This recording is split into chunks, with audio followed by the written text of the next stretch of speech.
এগুলো কি বলেন তো দেখি? আমি এগুলো কি কুচিয়ে রেখেছি, আমার কাছে তো দেখতে ভীষণ ভালো লাগে।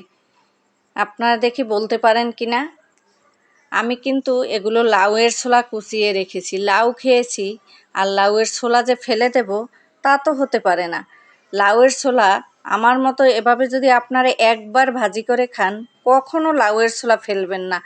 চিন্তা করবেন লাউয়ের থেকে লাউয়ের ছোলাই বেশি মজা, আগে ছোলাটা খেয়ে নিই। এভাবে আমার মেজমেও ভীষণ পছন্দ করে, ও লাউ দেখলেই বলে ছোলাটা আমাকে ভাজি করে দেবা, তুমি যেভাবে ভাজি করো সেইভাবে। আমি এখানে লাউয়ের ছোলা কুচিয়ে নিয়েছি, তারপর সরিষার তেল নিলাম, পেঁয়াজ কুচি দিছি, কাঁচামরিচ দিলাম।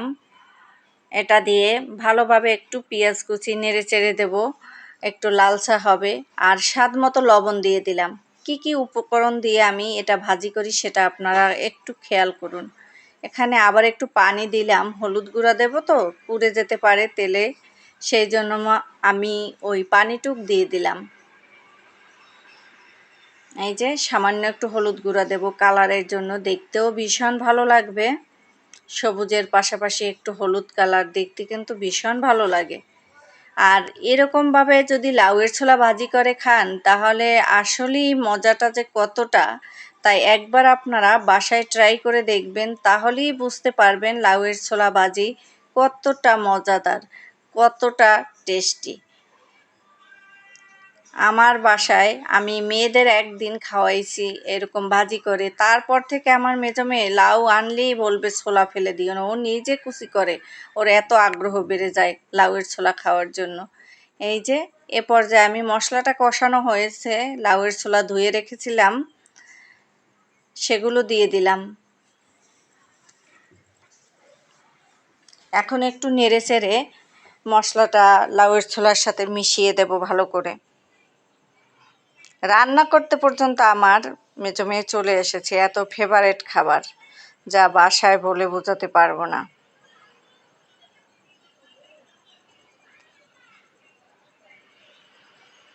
এপাশ ওপাশ ভালোভাবে নেড়ে চেড়ে এ পর্যায়ে একটু আমি পানিও দিয়ে দেব। পানিটা একটু মেজো মেয়ে দিয়েছে তো একটু বেশি হয়ে গেছে পরিমাণটা, একটু ঢাকনা উঠিয়ে তারপর টানিয়ে নেওয়া লাগছে। আমি দিলে তো পরিমাণ মতোই পানিটা দেই, তখন ঠিক মতোই। এটাও খারাপ হয়নি, ভালো হয়েছে। অন্য পাশে আমি ফার্সে মাছ ভাজি করতেছি, সেটাও একটু আপনাদের সাথে শেয়ার করলাম। আসলে আমি অসুস্থতার কারণে আপনাদের একটু সুন্দর সুন্দর ভিডিও উপহার দিতে পারি না, যেমন পারি তেমনই করি। এ পর্যায়ে আমি ঢাকনা উঠিয়ে আবার একটু নেড়ে চেড়ে দেবো। লাউয়ের ছোলা ভাজি করতে করতে আপনাদের লাউয়ের ছোলার পুষ্টিগুণ সম্পর্কে জানাতেই ভুলে গেছি, তাহলে এবার শুনে রাখুন। লাউয়ের ছোলা বা লাউয়ের খোসা আমাদের দেশে অনেক সময় ফেলে দেওয়া হয়, কিন্তু আসলে এটা ভীষণ পুষ্টিকর এবং উপকারী খাবার। লাউয়ের ছোলায় প্রচুর আঁশ, ফাইবার থাকে যা হজমে সাহায্য করে এবং কোষ্ঠকাঠিন্য দূর করে। এতে থাকা vitamin B, C, calcium, iron ও ম্যাগনেসিয়াম শরীরের রোগ প্রতিরোধ ক্ষমতা বাড়াতে সাহায্য করে। এছাড়া এতে আছে অ্যান্টিঅক্সিডেন্ট উপাদান যা দেহের ক্ষতিকর ফ্রি রেডিক্যাল দূর করে, ত্বককে রাখে সতেজ ও তারুণ্যদীপ্ত।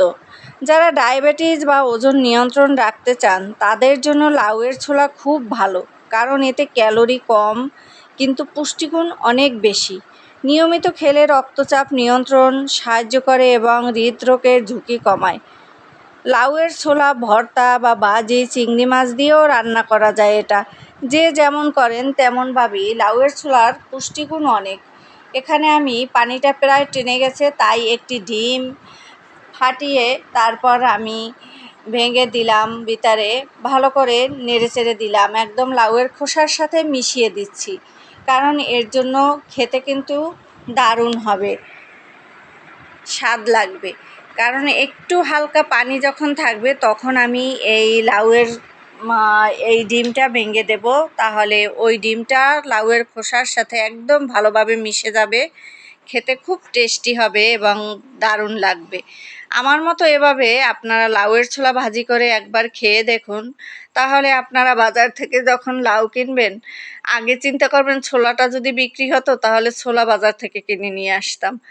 এতটাই মজা লাউয়ের ছোলা, সত্যি আমি এটা আমার মার হাতে খেয়েছি, দাদির হাতে খেয়েছি, সেখান থেকেই আমার স্বাদটা আমি পেয়েছি এবং আমি আমার মেয়েরাও পছন্দ করে। আমি রান্না করলে ওরাও খেতে চায়। হয়তোবা আমি একদিন থাকবো না, কিন্তু ওরাও খুব পছন্দ করে রান্না করবে আর বলবে এটা আমার আম্মার কাছ থেকে শিখেছি। এটা আমার আম্মু এভাবে ভাজি করতো, অনেক মজা ছিল। এভাবেই আসলে কিছু কিছু রান্না অনেক পুরানো হলেও তা কিন্তু স্বাদ যায় না, সেই স্বাদ আগের মতোই থেকে যায়। তাই লাউয়ের খোসা ভাজি এতটা মজা, যদি আমি না খেতাম তাহলে আমি বুঝতাম না। সেভাবে আপনারাও যদি এটা এইভাবে ভাজি করে না খান তাহলে বুঝবেন না যে কতটা এটা মজাদার, ভীষণ মজা। পানিটা কিছুটা টেনে গেছে, আবারও একটু নেড়েচেড়ে দেই বারবার। আর পছন্দের জিনিস আমি সবসময় রান্না রেখে আমি কোথাও যাই না। পছন্দের কোনো কিছু রান্না করতে গেলে তখন সবসময় আমি পাশে থাকি, একটু পর পর নেড়ে দেই। দেখি যদি পাশ পুড়ে যায় বা পাশ লেগে যায় তাহলে খেতে ভালো লাগবে না, সেই জন্য আমি খেয়াল করি। এটাও কিন্তু একটা রান্নার টিপস। আপনারা অনেকে রান্না চুলায় রেখে অনেক দূরে যান, কারোর সাথে গল্প শুরু করেন, রান্নার দিকে আর খেয়াল করেন না, তখন কিন্তু তলাটা লেগে যায়। তখন যত পছন্দের রান্নাই হোক, যত সুন্দর করেই আপনি রান্না করেন, আপনার মনটাও খারাপ হয়ে যাবে আর যারা খাবে তাদের কাছেও ভালো লাগবে না। তাই আপনাদের সবাইকে বলছি, যারা রান্না করবেন সবসময় চুলার কাছে থেকে মনোযোগ সহকারে রান্না করবেন। রান্নাটা একটা শিল্প, রান্নাটা একটা আর্ট। এটা কিন্তু মনোযোগ সহকারে রান্না করতে হয়। রান্না কিন্তু কম বেশি অনেকেই করে, সবার হাতের রান্না কিন্তু এক হয় না, ধরন আলাদা থাকে, এক একজনে এক এক রকম করে রান্না করে। যার কাছে যেরকম ভালো লাগে সে সেরকম করেই রান্না করে। যার মায়ের হাতের রান্না যে যেরকম খেয়েছে তার কাছে কিন্তু সেটাই ভীষণ। পৃথিবীর সব রান্না তৈরি করে এনে দিলেই যত ভালো রান্না দেখ, কিন্তু মায়ের হাতের রান্নার সামনে আর কোনো কিছুই না। মায়ের হাতের রান্না প্রত্যেকটা সন্তানের কাছে ভীষণ প্রিয়। তেমন আমি যেমন আমার মায়ের হাতের রান্না আমার কাছে ভীষণ পছন্দের ছিল, এবং আমার হাতের রান্না আমার মেয়েদেরও ভীষণ পছন্দের। তাই বলতেছি, মায়ের হাতের রান্না ভীষণ পছন্দের। আমার মা নেই, ওদের মা আছে, ওদের মা রান্না করে ওদের খাওয়াচ্ছে, কিন্তু আমার মা নেই। আমিও একদিন থাকবো না, ওরাও তখন রান্না করবে আর বলবে আমার আম্মু এভাবেই রান্না করে দিয়েছে, এভাবেই আমাদের খাইয়েছে। সবাই ভালো থাকবেন, সুস্থ থাকবেন। এভাবে লাউয়ের ছোলা ভাজি করে সুন্দর করে পরিবেশন করে যদি আপনারা গরম ভাতের সাথে এই লাউয়ের ছোলা ভাজি খান তাহলে কিন্তু অসাধারণ লাগবে। আমার ভিডিওটি আপনাদের কাছে কেমন লাগলো জানি না। যদি একটুও ভালো লেগে থাকে তাহলে লাইক, কমেন্ট, শেয়ার করবেন। আমি খাদিজা আপনাদের পাশে সবসময় আছি। আপনাদের বেটার কিছু দেওয়ার চেষ্টা করি যতটুকু পারি। কতটা আপনাদের মনে জায়গা নিতে পারি জানি না, তবে সবাই আমার সাথে থাকবেন। আমার চ্যানেলটি সাবস্ক্রাইব করে বেল বাটনে ক্লিক করে রাখবেন। ভয়েস দিতে গিয়ে যদি কোনো প্রকার ভুল ভ্রান্তি হয়ে থাকে ক্ষমা সুন্দর দৃষ্টি